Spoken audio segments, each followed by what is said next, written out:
February 8th, 9th, and 10th, Thursday, Friday, and Saturday. The sun is in Aquarius, the moon is in Sag, so is Mars.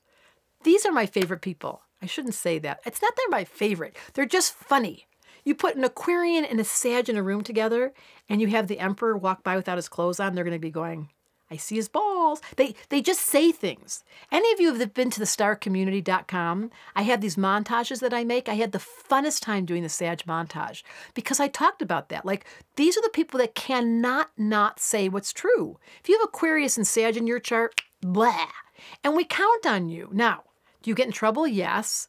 Do people push away from you when you speak truth? Yes. When the moon and Mars are conjunct, for all of us, this is true for all of us, you might feel a little edgy these few days because the moon is the emotions and Mars is your male energy and they're standing together. You see it in the heavens. The red planet right next to the moon, if you can go outside and see it, it makes you feisty because Mars is male.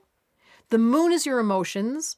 It's in a fire sign, Sag, which is really out there. And then Aquarius is like adding air to the fire. You know how when you're in front of the fireplace and you add the billows and the fire gets bigger? So if there's someone you need to go talk to, because we're heading towards the new moon in a few days and Valentine's Day. This is a great time to start thinking about Valentine's Day and like, who you could have Valentine's Day. This is Aquarius. You can have Valentine's Day with your best friend. We do not have to think in the box when you're doing Aquarius. You can have Valentine's Day with your kid.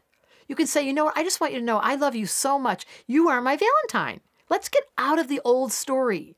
That is so, her story is the new one, and his story is the old one, and we're going towards her, have you noticed? And I get to tell you as an astrologer, there was no women astrologers before. They were all men. There were no women rabbis before. Until the last 50 years, they were all men. But now with Aquarius Sag and the new era called the Aquarian Age, look how free we are. And you too get to be yourself. Yeah, Astrology Extra said, tell them during this wild, all these 3 planets in Aquarius and 2 planets in Sag, just get outside and go skiing or do something physical. The energy is up.